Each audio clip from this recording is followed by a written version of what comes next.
This program is brought to you by Emory University.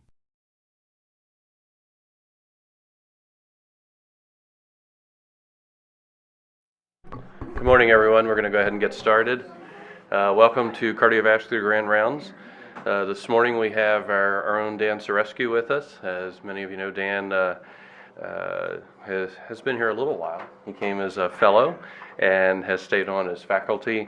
And Dan has a wide variety of interests, but one of his passions has been on sodium and fluid balances and the role of sodium in cardiovascular disease. And he's going to give us just clear all this up. There will be no confusion after this seminar, right? We'll know everything we need to know about sodium, and we'll be able to get rid of those papers we don't believe in, right? All right, thank you, Bob. So initially, I actually wanted to talk about a treatment of cardiogenic shock, but everybody knows that, and it's way more sophisticated than this. But about 2 months ago, in Medscape, an editorial by Dr. Topol came out saying it's time to shake the sodium guidelines. And this was based on a couple of New England Journal papers on sodium restriction in cardiovascular disease. And he did his own little graph here that showed that basically what the study showed is if you measure urinary excretion, daily urinary sodium excretion over time, turns out that the patients who have a lower than 1.5 gram sodium a day have actually potentially worse cardiovascular outcomes. So this was a big deal. Now, if you go on the higher end of it, sodium from higher than 4 grams a day, 6, 8, 10, indeed there was a direct linear relationship between predicting the cardiovascular outcome and sodium intake. And this is supposed to be healthy population. But it turns out that if you go actually lower than that, lower than 2, even less than 1.5, like we recommend now, there was potential worse cardiovascular outcome. So this really triggered, I look at it, I say, really, every day we recommend our patients to restrict their sodium. And actually what's really fascinating is that those people who actually develop cardiovascular disease are more likely to actually have be in this worse outcome. So I thought, let me review the evidence-based medicine. I read the papers and I tried to put everything together. So what you're going to see over the last 45 minutes is going to be a brief history of time, what we really know about evidence-based medicine and sodium restriction. And also at the end, I'm going to give probably a physiological approach. How can we solve and try to reconcile the differences between different kinds of data we have? So first, let's go over why it's important to restrict sodium in heart failure. And I'm gonna, as I mentioned, I'm gonna be as evidence-based medicine possible as I can. So I'm gonna start with the known. And what is really known was summarized in this interesting paper that came out 3 years ago in New England Journal. This was actually a statistical prediction based on what was known about sodium intake and cardiovascular risk. And what they found here is that if you were to reduce sodium intake by 3 grams, will reduce the heart attack and high blood pressure by 20%, which is similar to, by the way, what we are achieving right now if we were to treat everybody with antihypertensive medicine. It's actually a very powerful statement here. And they calculated the average daily sodium intake in the U.S. is about 10 grams for men a day and 7 grams for women. And about 60 to 8% of salt comes from processed food, from eating out, giving a clue, well, if you were to give an advice to the patient, that would be an easy way to target. And for those who really want to see a well-balanced, I would say, scientific review and approach on this is a fantastic review paper that, will definitely give you much more about what happened in the last 30 years of sodium research. So it's called Salt in Health and Disease, A Delicate Balance. Came out in 2013 in New England Journal. So this is an excellent review. But I'm going to start with the old classic study that really made an impact and suggested we should definitely try to restrict sodium in the human population to prevent cardiovascular disease. And that classic study is called the INTERSALT study. Actually, NIH, US government, many other governments participated to all this. It was across over 40 countries. They really looking to healthy populations all over the world, but especially they wanted to target not only what we're notorious known with high salt intake, but also the one with very low salt intake. And what's fascinating, if you look here to the left side of the curve, Yanomamo Indians, for example, who live in Amazon jungle, somewhere between Venezuela and Brazil, they have a daily intake of sodium of 50 milligrams a day. There is no sodium added to their diet. It's whatever it comes from Mother Nature. And then if we go all the way up here, to this population, this will be more like New York, somebody living in New York. Then you try to plot 5 different populations with their sodium intake and their risk of developing hypertension. And this is my own, I actually took the numbers from the data and then plotted them so you can see. There's actually a very strong correlation coefficient that's almost 1.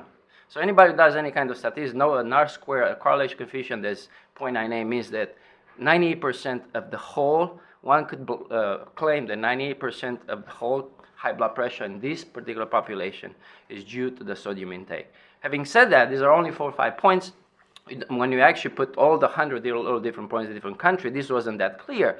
But what I'm trying to make, I put the extremes here because I'm trying to make a point. The direction is right. And as a matter of fact, if you really want to look very carefully across the human populations, there's a very strong correlation. Now, one could make a case, well, there is more to it than that. These guys are completely different human species because they isolated themselves from us about 500 years ago. So it's the chicken and the egg story. How do you know there's nothing else, something else in their lifestyle that comes with that?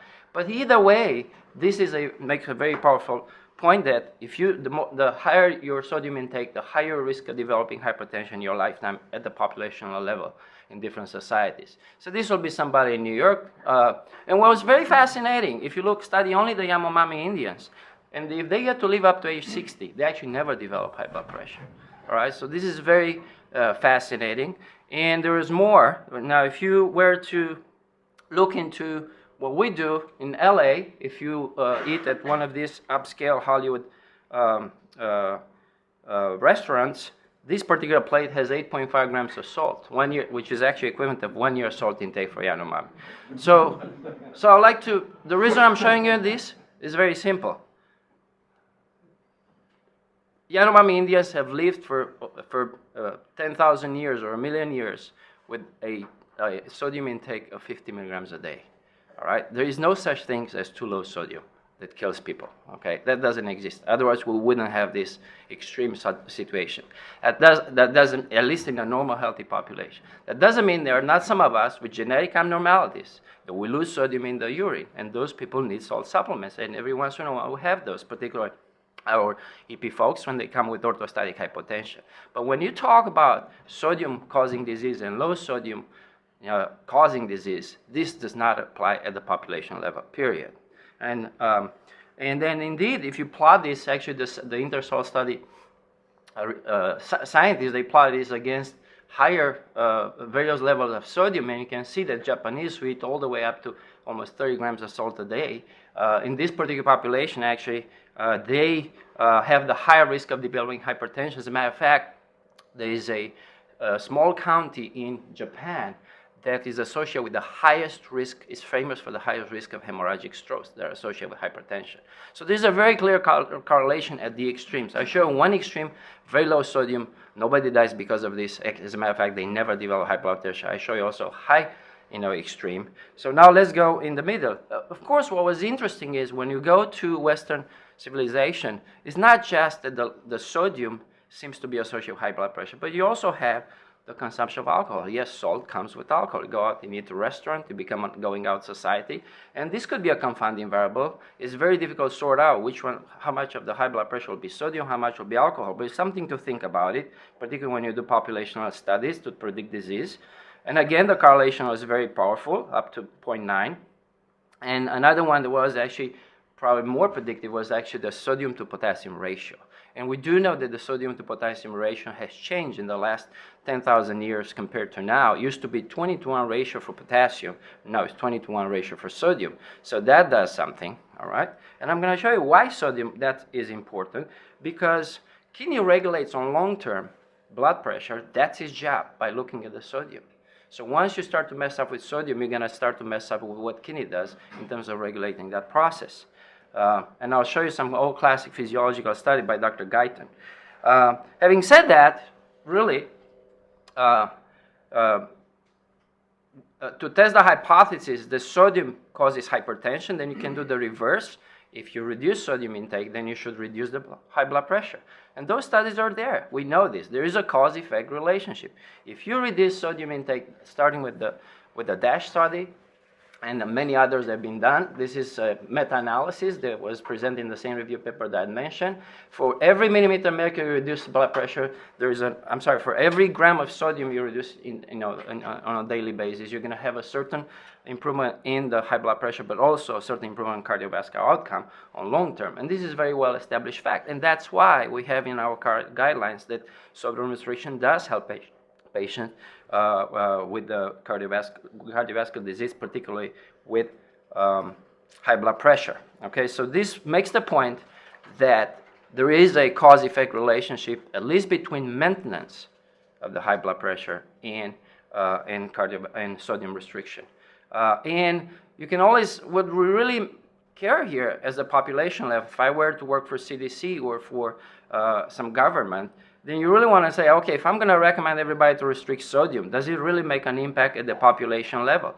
And we have those experiments. There's actually a very famous experiment in Finland. They really have, it's actually, believe it or not, other than that little county in Japan, Finland, 20 years ago, was the country with the highest hemorrhagic stroke in the world, also with the highest hypertension. So they figure, you know what, sodium's got something to do with it. Let's try to change it at the population level. And they did it, as a matter of fact. And I'll tell you how they did it. But what's more important is that these are the outcomes. Since the 70s, Finland's focus on reducing sodium intake has been associated with 30% decline in average sodium consumption. So not only that they figure this is important, but actually they succeeded to really reduce the sodium at the population level from approximately 4,700 to 3,300 milligrams daily. And the population-wide decrease in the ratio of dietary sodium to potassium has been associated with an average population decrease in diastolic blood pressure of 10 millimeters mercury. That's from stroke and ischemic heart disease among 30 to 60 years old men and women decreased by 60%. So they prove it. It was very fascinating how they were able to do this. They had to get the industry buy into this. And they had actually little movies where they showed that people were asked to eat hot dogs. Some of them had potassium-based hot dogs, and some of them had sodium-based hot dogs.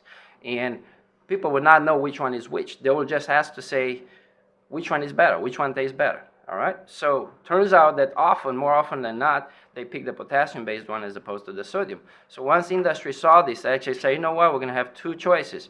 And one will be with green label if it's potassium-based, the other one with red label, which is sodium-based. And people can choose what they want, provided they're aware this is important for their outcome. And this is one of the powerful ways how they do it.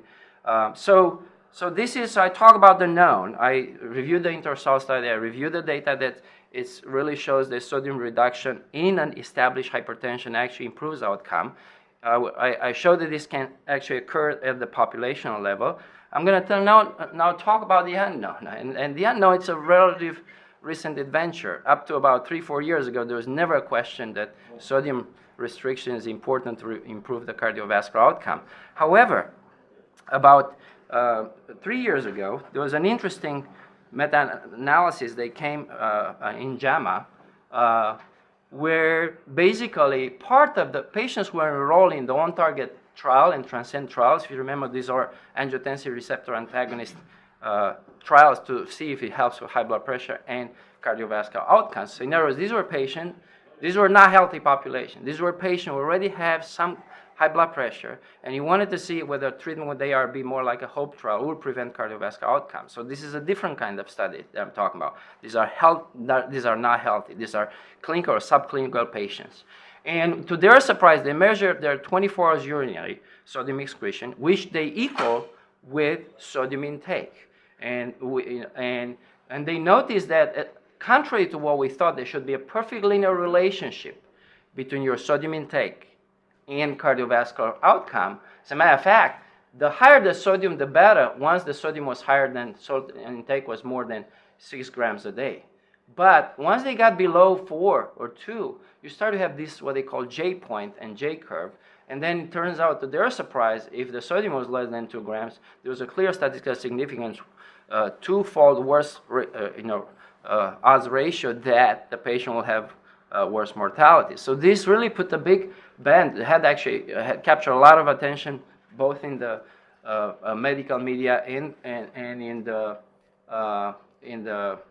popular media, that, you know what, we got to be careful with us recommending sodium restriction less than 2,000 milligrams to prevent cardiovascular disease, or even anything less than 4. As a matter of fact, that led to 2 split decisions and 2 exactly opposite actions between AHA and CDC and actually IOM, Institute of Medicine. As a matter of fact, the Institute of Medicine, based on this, they say we don't have enough evidence, and they're very relaxed with the sodium restriction data. Where AHA and CDC, they maintain the old classic version that really sodium restriction is still is very important to prevent and treat cardiovascular disease. So this was one study. So you say, oh, what's the big deal? There is controversy. Now remember, they measured the urinary sodium excretion, trying to estimate the sodium intake as a method. So my problem with all the observational studies, okay, is that you have health and you have disease, and then you have subclinical disease, all right? And what applies for health may not apply for disease, and we may miss when we switch from one to another exactly the subclinical part. And I'm going to give you some examples here. In other words, the chicken and the egg. Really, is it that those people those patients had worse cardiovascular outcome because actually they reduced their sodium intake too much to a dangerous level? Or maybe it's the other way around. Should you develop cardiovascular disease, you're going to start to retain your sodium. And that's exactly what's happening, all right? I'll give you a couple of those examples that we already know. For example, obesity. Fact. Obesity is a risk factor for cardiovascular disease in the healthy population. That is a fact. Everybody agrees with that. Whether it's for heart failure or it's for actual, coronary disease, that's where we disagree. But there is a clear risk factor for cardiovascular outcome in the healthy population. We predict if you're morbid obese, you're more likely you're going to develop cardiovascular disease. But until recently, I can tell you that in patients with cardiovascular disease, obesity actually may be protective. If you look and study everybody's got coronary disease and you see if they undergo PTCA or undergo CABG, there are actually some evidence, a lot of it, that says that, you know what, if you were to have the cardiovascular, it's better to be obese than not to be obese, okay? And that's actually lately has been challenged too, but there are many papers who have published this statement, all right? How about this one? This is more clear. Women are less likely than men to develop coronary disease. It is a protective. We know that estrogens are protective, at least in the before age 45. This is a clear statement. But if women develop coronary disease, they actually have worse prognosis. All right? So those are 2 different populations where the same risk factor has exactly opposite outcomes. All right? So this is very important to sort out. To me, the fact that I know is this. If I measure your low renal sodium excretion is a marker for cardiovascular disease and worse outcome. That's what the study shows. That is the true data. It's the interpretation that equals sodium intake, and we should reduce the sodium intake to prevent cardiovascular disease. That might be a problem because we really don't know. All right? So I'm going to try to I'm going to dig into the three recent New England Journal papers that actually are trying to claim exactly this, that lowering sodium intake is actually worse from the cardiovascular perspective. And the first study that came out is the PURE group. The PURE group is basically based at McMaster University. The leader is Salim Yusuf. And it's kind of hard to argue with this one because this is the mecca of evidence-based medicine, all right? So what they did, they look across the world over over 50 different countries, including both low-income and high-income countries like China. And basically, they studied them they followed for about 4 years, and they look at they estimated daily urinary sodium excretion based on the spot urine in the morning. And it's pretty standardized method how you can analyze that. And this pure study investigation came out with these conclusions. First of all, when you look at estimated sodium excretion and risk of death from any cause, it actually matches a similar J kind of curve that we noticed with the other analysis. Basically, if you have your sodium that's higher than 6 grams, then the relationship it's relevant. In other words, the more salt you eat, the worse the cardiovascular outcome. Actually, overall total mortality. I'll show you the cardiovascular after that. And then, actually, if you eat less than 4 grams a day, if you excrete less than 4 grams a day of sodium, then actually you can have all the way up to 2.2, 2.5 worse risk of dying from actually any kind of death. And really, this match actually perfectly the risk of major cardiovascular events. And here I drew for you so you understand the different line. What we call here, this is the normal. This is what we probably would like, they consider this normal. That means if you really eat between 4 and 6 grams sodium a day, then you're going to be healthy. You don't have worse, no, you don't have better outcome. If you eat more than sodium, than 6, this is called the high sodium excretion group, and you're going to have worse outcome. But if you're on the low side, and low is defined less than 4 grams a day, then you're actually not going to do well. As a matter of fact, the worst you're going to do is if you actually go by the AHA and CDC guidelines of less than 1,500 milligrams sodium a day. So if you have this kind of data, you go out there and a patient will ask you, Sorescu, how do you interpret this? What are you going to say? This is very puzzling. And they went on and they look also at the potassium excretion, and as opposed to the sodium, potassium was more of a clear cut. The lower your potassium in urinary excretion, the worse the outcome, which is similar to what we knew from before. So there is no controversy on this one. And that was for overall mortality, and this is for overall cardiovascular outcome. So indeed, the lower the potassium, the worse the outcome. This was the first study that paper is published, talks about sodium excretion and overall risk of cardiovascular disease and cardiovascular mortality and morbidity. But this one is just pure related to the high blood pressure. They did a similar analysis and want to see what's the association between urinary sodium, potassium excretion, and high blood pressure. And here it's a little more detailed analysis of what could be going on. But if you notice, there's a more clear relationship between sodium intake and high blood pressure, like I showed you at the beginning with the INTERSOL study, except that when you go lower than 2,000 milligrams, you're starting to plateau. And as a matter of fact, you separate by Chinese versus non-Chinese. Chinese population apparently tend to have higher diastolic blood pressure or systolic blood pressure if they had less than 2,000 milligrams sodium intake, which that's a little counterintuitive compared to what we thought. And then what's fascinating they also split them by age groups. And it turns out that actually if you look at the relationship with age, the older we get, the more important is the tighter the relationship between high sodium intake and high blood pressure. All right. So what does this mean? Well, like in coronary disease, the single most important risk factor for coronary disease is age. The same way here, the single most important factor maybe is high blood pressure. It's for hypertension, it's age, but also tells that even there, sodium becomes a more important player. And these are more of a subclinical patients that will develop hypertension. And then they also look at, what's the role of potassium in this? And indeed, it turns out that if you look at potassium excretion and you look in potassium excretion in low sodium intake, high sodium intake, or normal sodium intake, what they call. Indeed, the lower is your potassium, the lower your risk of high blood pressure. So in other words, this speaks for the fact that sodium and potassium ratio, and I wish they would have plotted this for each and every patient, would have been more meaningful graph. But it does tell you that the potassium to sodium ratio may be more meaningful here than actually just isolated sodium alone. And that occurred both and as you notice here, these are over 100,000 adults from 18 countries in 5 different continents, followed over 4 years. Now, the good news is that there is, in the same New England Journal issue, there was also another paper was published. It's called Global Sodium Consumption and Death from Cardiovascular Disease. This is a group that's based at Harvard, and it's called NutriCode. So what they did, they said, let me put everything together that's been published in the last 30 years. They have access to every single database in terms of sodium intake, sodium excretion, or sodium interventions. They put them all together. They did a super, if you want, mega meta-analysis. Apparently this is the biggest that's ever been done. And they come up with this.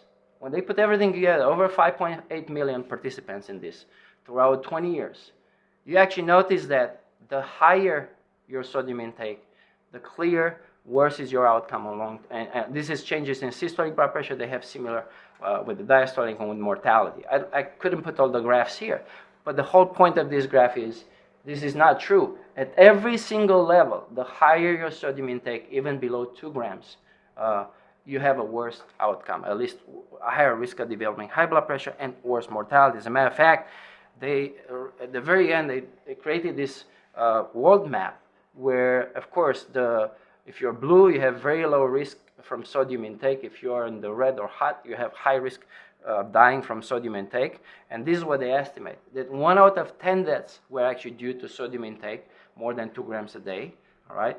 4 out of 5 of these deaths occur in low and middle income. In other words, if you live in a poor country or low social income, you're more likely that the high sodium intake is going to be a major contributor to your death. And 2 out of 5 of these deaths occur prematurely. And this is very important. That means this establishes a relationship between sodium intake and cardiovascular outcome in young population. That's what we need to study, all right? Because age is a confounding variable for those who are supposed to develop high blood pressure anyway, all right? So I'm going to summarize these 2 studies now. They were quoted by Dr. Topol. Pure study. It measured the urinary sodium excretion, trying to estimate the sodium intake. And this correlated well with all-cause and cardiovascular mortality only in humans with over 6 grams sodium excretion a day. 6,000 milligrams, it's a lot of sodium intake. Now, if the sodium excretion was less than 3 grams a day, this was associated with worse outcomes. That was the statement. If the potassium excretion was less than 1.5 grams a day, this was associated with the worst outcome. And I wanted to also point out that the study was actually sponsored both by government and salt industry. Okay, and so they actually, now they didn't have any say of how to design the study, but actually there were industry sponsors that gave the money, and this was part of it was from Canadian government. Now the NutriCode, it's a meta-analysis of prior observational and interventional studies which estimated sodium intake or sodium excretion or both where they were reported. So in other words, try to look at both sides of the coin, and they found that sodium intake over 2 grams a day led to 1.65 million deaths in 2010, just across the globe. And the study was actually sponsored by Melinda and Bill Gates Foundation. All right. So I reviewed the classic studies. I reviewed the most recent study, the unknown, and that doesn't mean I'm going to leave you now with a question mark about that. As a matter of fact, I read this. I don't know if this is a word. The unknownable. All right. Really, let's see if this is truly unknownable. And the only way, in other words, it's easy for me to say, well, I'm pretty convinced that the classic studies are right, the new studies are not right. But I think what we need to do is to develop a way and try to reconcile what's happening. Like everything else, when our predictions are wrong, the data is clear. It's our interpretations that are a problem, which often are limited due to the methodology. And this is where I'm going to go. I'm going to review some methodology issues here, and I'm going to review some classic physiology that we have known for over 50 years that should be still valid. So let me try to explain the study by doing a simple second grader math. All right? If I ingest 4 to 6 grams a day of sodium, those will be the normal guys in the study. Then if I'm excreting whatever I ingest, this is what I'm excreting, and that's what the kidney's job is supposed to do. Then at the end of the day, I'm going to have 0 neutral sodium balance, and I'm not going to have disease. That's what the study showed. Now, if my sodium intake is higher than 6 grams, okay, and I excrete the same way, in other words, kidneys or anything that's high salt is going to be completely excreted, all right, then what the study showed, the patients with the people with high sodium intake will develop cardiovascular outcomes. So this is the current dogma that we know. So far, we have perfect reconciliation. Now, I do want to point out, one should wonder, if I eat over 6 grams a day and I excrete, do I really excrete the same exact? In other words, I eat 7. Is my kidney going to excrete 7? And if I were to have perfect balance, am I going to develop the cardiovascular outcome? Or maybe once I have to start to have 7, 8, 9, 10, little by little, every day is going to be retained, and then I'm going to develop cardiovascular outcome. And we don't know that because it's impossible to actually estimate the true sodium intake unless you do a patch clamp experiments. So now, going to the other side of the J curve, if I eat more than 6 grams, what if I assume that what I'm eating is what I'm excreting? But what if I don't excrete? And I'm going to excrete less than 4 grams a day. That's exactly what they show. Then I'm going to be positive 2 grams sodium.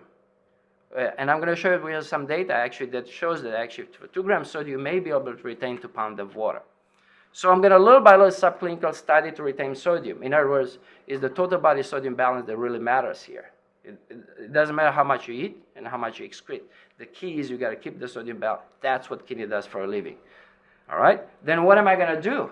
All right? I'm going to use diuretics to try to release that balance. But what I'm trying to say is, if I were to develop the cardiovascular disease, kidney is the first to know, and is no longer an innocent bystander. Anything relates to sodium, if it's out of whatever kidney thinks should be the balance, kidney is going to be active participant in the disease, and you cannot ignore that contribution. In other words, to me, I shouldn't ignore, and this is what our studies have focused on. One have focused on measuring sodium excretion, estimated the sodium intake, and the other has focused on pretty much both sides of it, but mostly sodium intake. Okay. Now, no method is perfect, but each method looks like different things. This one, the NutriCut method, if I were to look at the sodium intake, actually, it's very, very unrealistic. Okay. I would tell you, I've tried to do this with the patients. All right. I had 20 patients. I had a couple of discovery students, one of those projects, what's the big deal? Let's see, let's do it by the book. I got 20 patients, I committed them in the clinic, they're very motivated to please me. And they took basically everything they ate for 3 days in a row, they kept diary of it, the student got those diary, put it in the computer, sophisticated current analysis. And here I plotted everything for you to show you it's irrelevant what's the level. We have anywhere between 1,000 all the way up to 6,000. These are supposed to be a 2,000 sodium restriction a day. What's really relevant, these are triplicates. And you can see from one day to another, a patient can consume 1,000 or all the way up to 4,000. And it's completely, why? Because it depends also on their personal culture and ethics. If all they do, they cook at home, they're going to have a much lower in general intake. If they put particular low sodium, you can control that. But if they ate home today and tomorrow they go out to some nice 5-star restaurant, and by the way, the more stars, the more salt, then suddenly everything is going to be off, and it's impossible to truly estimate. So I see why the researcher wanted to rather estimate the urinary sodium excretion, thinking that will estimate that. You can't really have a method that works on another. Each of them have problems, but really, this is very, very annoying. It makes it very difficult to figure that out. But I think what I'm trying to propose here is that it would be very difficult to say that I know when somebody's got any kind of cardiovascular disease that what we eat is necessary what we excrete, particularly if kidney. This is his job to know what's happening with the sodium balance. And this is all theory. Now let's go back and really, I'm going to quickly review. This is a beautiful review study of Dr. Guyton, or Dr. Guyton's father. This was probably one of his last reviews that he published in Science. And I would advise everybody to go there. It's basically a review of 50 years of sodium, studies. And here it looks complicated, but it's actually very simple. The message is this: what's the role of kidney in regulating high blood pressure? Well, if you look within seconds, kidney has no role. If something happens to our blood pressure within seconds or minutes, the brain is the single most important. Bang, and very, very powerful. Anything you do, you activate your chemoreceptor, baroreceptors, the CNS response. This is going to take care of the job to maintain our blood pressure. If it's too high, it'll try to drop. If it's too low, it's going to try to increase it. All right? Now, if you want to go beyond within minutes and hours regulation, that's when you start to have your renin-angiotensin activation. Then that takes care of hours to days. But you see, the effect on blood pressure is much lower. Now, if you really want to look over days, months, or years, the kidney, little by little, has the single most important powerful effect on regulating blood pressure. So if we think long-term outcomes, you cannot take kidneys out of the equation. And as a matter of fact, like Dr. Guyton stated here, he said not only that is it's very important for long-term, but the magnitude of the regulation is by far way more important than every other participant in the whole system. So take-home message number one: kidney regulates blood pressure, and it regulates it on long term by looking at the sodium and water. How does it do that? It depends, but it's absolutely related to what's happening with the renal, what happens with the angiotensin production. All right. So the first slide, the take-home message from the first slide is that on long term, kidney regulates the blood pressure. Everything else is irrelevant, okay? And also is most powerful, and regulates that by working on the sodium and water. The second point, take-home message is it regulates that by activating neurohormones, in particular angiotensin. This is the relationship between the sodium balance in the diet and blood pressure in respect to kidneys. It purely depends what's happening with the angiotensin. So I'll give you an example. These are three different groups of animals. They were giving low sodium, very high sodium, and they look at their overall urinary salt output.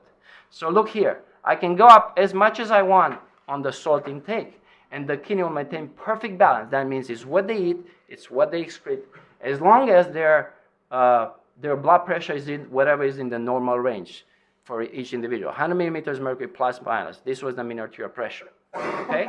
Now, and the way this happens, so how does the kidney regulate this? How is it able not to change the sodium balance? In other words, you can fool the kidney in excreting everything it eats, whether it's very low sodium or very high sodium, and it does this by regulating the angiotensin. So if I have normal blood pressure and I go somewhere in desert, I haven't eaten any salt for 3 days, then actually the kidney is going to activate angiotensin II. You can walk around with high Ang2 levels, and it doesn't mean you're going to die of cardiovascular disease. If you're just dehydrated, you just drink water, eventually everything will turn off. And the other way around, if I suddenly go and I eat my Hollywood 27 gram salt, dinner, if I have a normal blood pressure, the kidney will balance out perfect next day, and I don't necessarily get disease right away. Now, if I have a higher mean arterial pressure to begin with, immediately that changes the relationship between sodium intake and sodium output, and that's actually, again, at the higher risk of higher angiotensin levels. So blood pressure regulates how the kidney is going to react to the sodium balance, whether it's going to keep it balanced, whether it's going to be minus or positive. And here is the opposite. If blood pressure is too low, kidney works on top of angiotensin, try to retain sodium, and that's to the angiotensin. So kidney is an active participant depending with the blood pressure. Once I start to develop high blood pressure, kidney is going to actually start to have a positive sodium balance here. And if it's too low blood pressure, it will have a positive sodium balance here. And there is no way I can sort out which one is which. All right. The only thing I know is you're more likely that the kidney is going to be proper if the blood pressure is normal. That's all you know. Okay. Then the third, and that's disease, what I put there. And you see how we differentiate disease? By having high blood pressure and high angiotensin activation. All right. Here you have low blood pressure and high angiotensin activation. So just angiotensin activation is not good enough. You have to look at the blood pressure itself.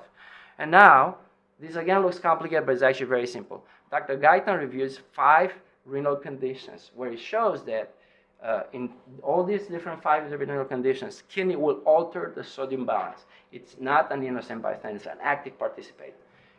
For example, here, if you have a normal intake and you increase the blood pressure, then kidney is going to be able to regulate here, what you see here. If you see a vertical line, it means what we eat is what we excrete. It's a perfect normal sodium balance.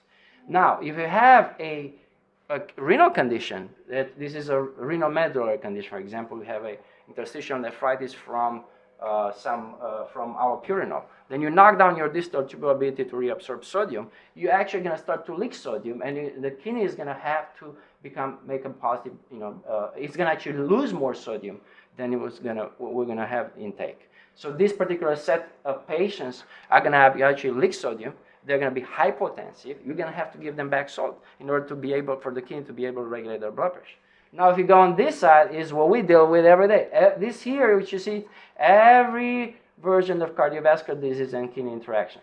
This is the classic progression of CKD, reduced renal mass, progressive chronic kidney disease. This is a classic heart failure related stuff or renal artery stenosis when you have angiotensin aldosterone activation. And this is more of heart failure causing cardiorenal syndrome penalty. But either way, you see, the curve is no longer vertical. That means we're starting to shift and become a positive sodium balance over here. So pretty much what this says is, it doesn't matter what version of cardiovascular disease you're going to have here.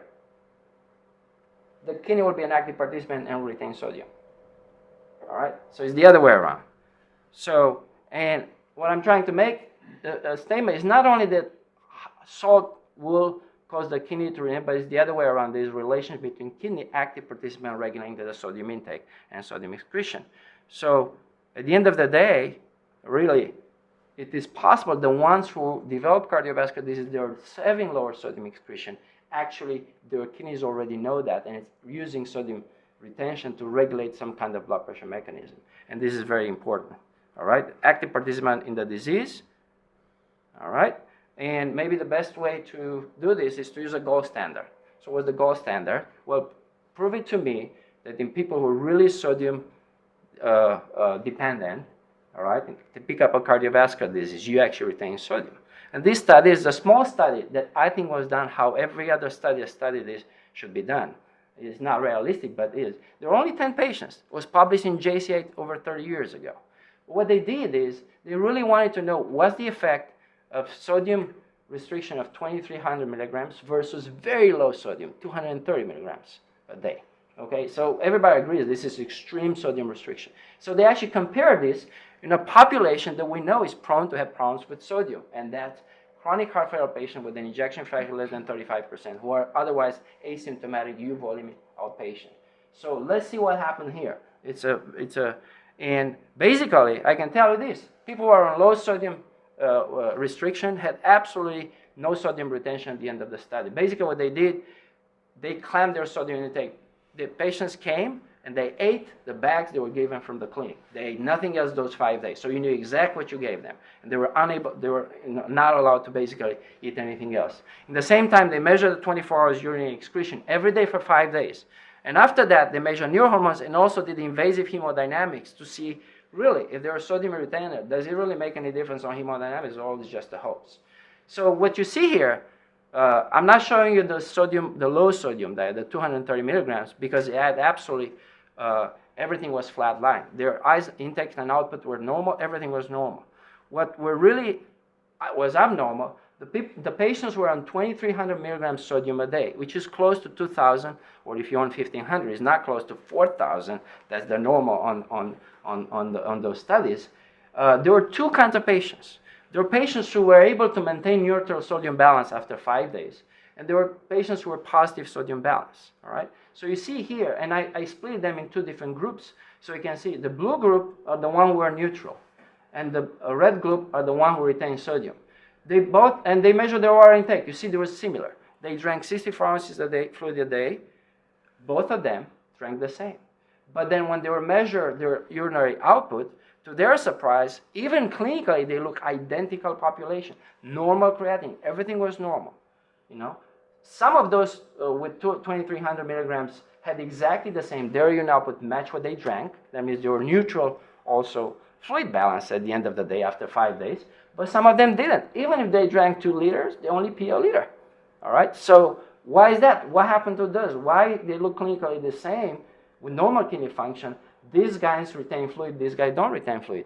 Then when they look at their sodium balance, actually, the guys who retained the fluid had actually positive sodium balance. As a matter of fact, by the end of the 5 days, they were positive 5.5 grams sodium, right? Which means little by little, somehow, the kidneys in these guys were retaining the sodium and the water just follows. If you retain sodium and the water just follows, then actually you're going to have less water excretion. And you can say, okay, so what does that mean? Here's what it means. They actually measure, is there any way you could tell the difference between this guy? Obviously, you cannot tell it by renal function the way you measure it. Yeah, you could tell, because when you measure the urinary renin, angiotensin, and aldosterone, they were way high in those groups who retained the sodium. Although that was not clear if you just measure their BUN and creatinine, just a standard approach of neural function. And on top of that, when they did invasive hemodynamics, they clearly had higher cardiac filling pressures than the guy who didn't retain. All right, so this clear correlation between sodium retention, water balance, and at the end of the day, increased cardiac filling pressures. So what happens if we have these patients who are subclinical? They actually follow them long term. Turns out they had twice more likely risk of dying from heart failure later on than those who don't. Okay, so these patients who are going to retain, right? I'm going to be the one, if I see them, I tell them by the end of the week, you retain 5 pounds, I'm going to go up on diuretics. What do diuretics do? That's what they do. They tell the kidney, I don't know any other mechanism how it works. Loop diuretics, thiazides, they excrete the sodium, the water just follows. You try to reestablish the balance. And of course, you do that with a price. By itself, diuretics will activate neurohormones. But that's how we try to reestablish the balance, okay? So, and what I'm trying to propose here is that not only to show that in a patient population that actually we know sodium matters, also there are studies that have shown how to properly do it. If you really want to go, you need to clamp the sodium intake and actually you need to measure it. And then you have to look at some other things like neurohormone activation to sort out the outcomes. And we know, as a matter of fact, in different, if you measure neurohormone activation, various patients with high blood pressure, they are all over the places. And they have completely different outcomes. And the outcome is actually given not necessarily just by the high blood pressure itself, but actually what's happening with their neurohormone activation. So I'm trying to propose here is that, number one is, the studies of a relationship between sodium and subsequent cardiovascular disease in healthy humans should attempt to estimate both sodium intake and urine sodium excretion. Nothing is perfect, but they will still tell you the trend. Even if I have a very inaccurate sodium intake estimation, if you look at the population level, you can at least see the direction, and that's going to help you if that's what you want to do, population studies. If you want to study mechanism, you have to have clamp experiments with probably smaller study that will tell you the mechanism, which is a completely different story.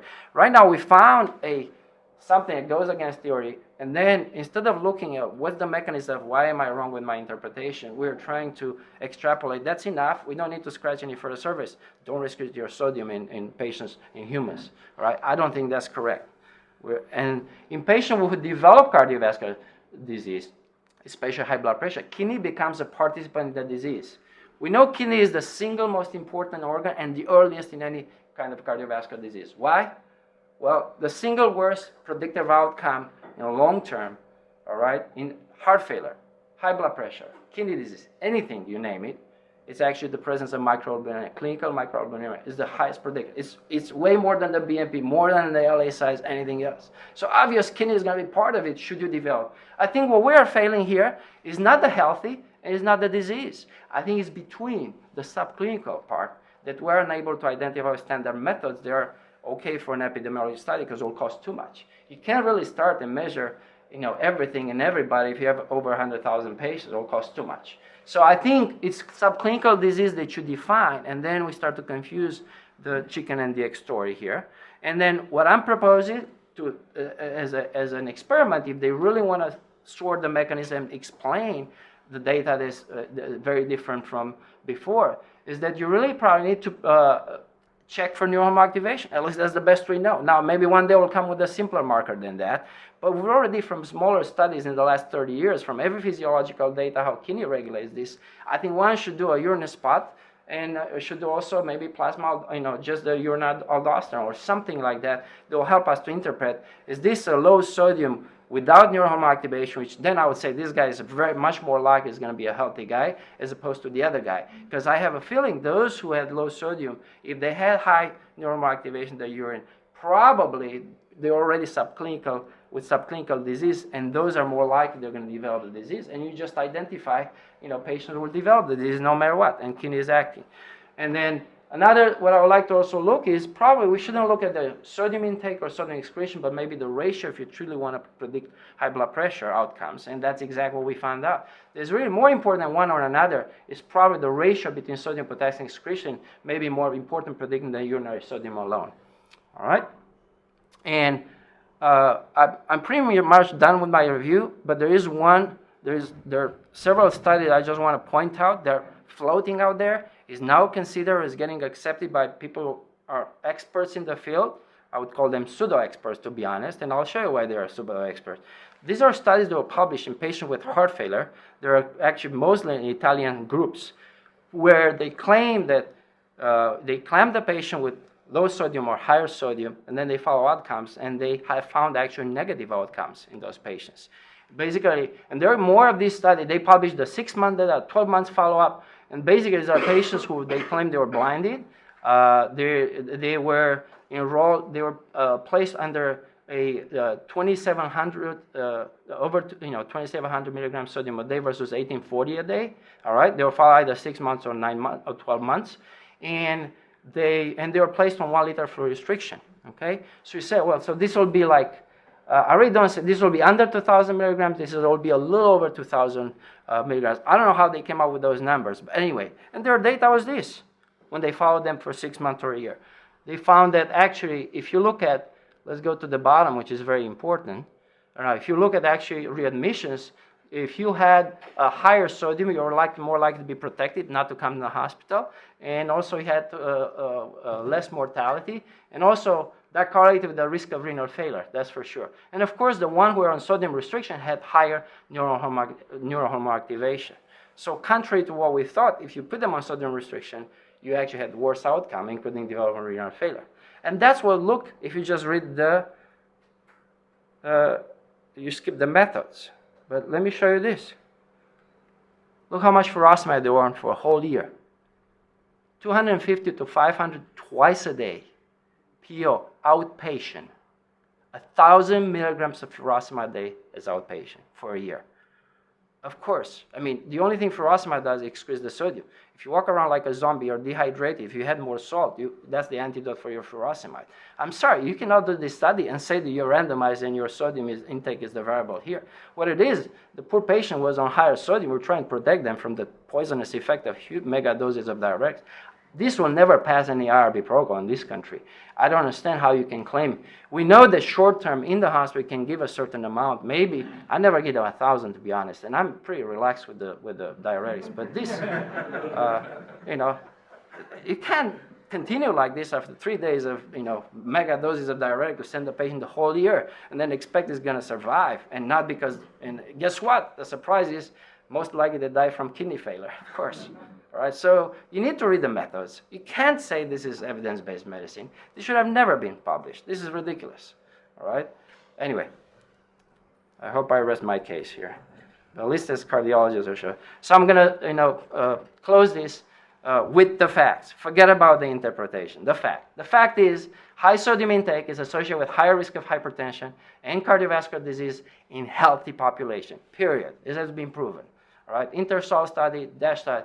The fact, sodium restriction reduces blood pressure in patients with hypertension. That's the DASH data. We know that, all right?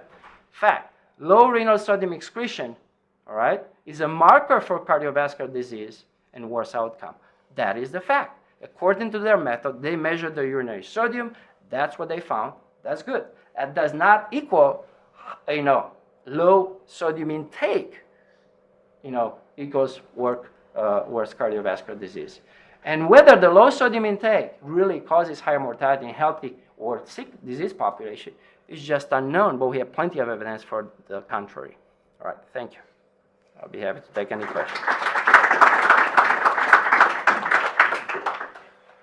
That was great, Dan. Thanks so much. That was a very difficult topic and a really great deep dive into it. So I'll ask you one quick question to start. So one of the things that's come up is differences in sort of genetic environmental backgrounds, any racial ethnic differences in sodium responsiveness. And that sort of plays through this literature over the years, right? And whether African Americans have a different salt sensitivity than Caucasians and things like that. What are your thoughts about that? Because, you know, a lot of these data really are in different sort of ethnic and racial groups.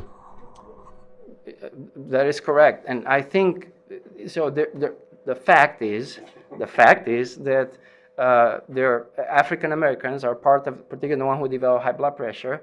They are more salt sensitive. There's plenty of data, you know, molecular, genetic, and epidemiologic, and also they have a low renin kind of plasma activity as opposed to high renin. So if you were to, like I suggest, you should check the plasma renin, they may not be part of that. As a matter of fact, I have a 18 years old with severe hypertension who's got undetectable renin. So that is a population that unfortunately can't apply a blind statement, you know, this is what you got to do in this. But I think these are the population that if you want to study the mechanism, what's the best for them, you actually have to do the study for that particular population. You cannot. But so far from all the data we have, they are more salt sensitive. It makes even more sense. They should be more sodium restricted. As a matter of fact, that is the reason why our current CDC guidelines recommend that if you are over a certain age and you are or African American or anything, you should be on 1,500 milligrams sodium restriction even before you develop high blood pressure. So yes, I think you need to study on each individual study before you make a blank statement, but you can't really do a whole global world, you know, epidemiology studies and include and make extrapolation for everybody in every country. That's for sure. Those studies are good to establish, I would say, the causality, whereas you know, it's just maybe important for us as a certain direction between the relationship of sodium and cardiovascular disease. But within certain subgroups, we have different gene pools. I think you'll have to do the proper studies for that. I agree. Some other questions? Larry? So Dan, I congratulate you on a fantastic talk. Passion, science, and logic. This is one of the major targets of the World Heart Federation to lower sodium intake. It's part of the 25 by 2025 goal. And also, it'll be the debate topic this year at the AHA NPAM meeting. So you actually debated both sides today and answered the question, which was fantastic through logic.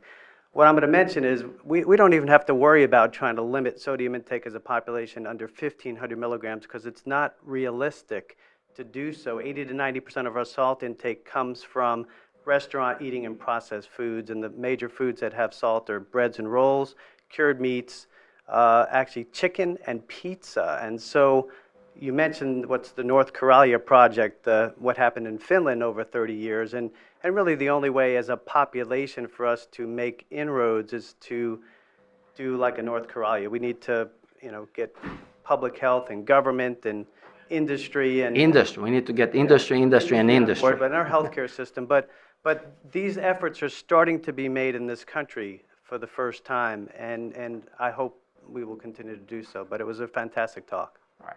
Thank you. I need an electronic fellowship. Question, the variance in aldosterone and renin in the chronic dialysis patients that have virtually they're totally dependent on chronic hemodialysis. Is there something to be learned there that can be applied to the non-dialysis population? It's a good point. You don't have renin because you don't have kidney. Then what can you do? I think it'll be very, very difficult to make any predictions for the other population if you take it out of the dialysis patients. The reason is whatever you're going to find in the dialysis, first of all, there are so many ways we learn tissue ways of producing aldosterone. There are many ways how you can get around that. Also, a lot of these patients still make some renin, even in very advanced diseases. But also, if you were to study them, the purpose is not to find a marker how to do it. The purpose is to find a marker that correlates with the disease.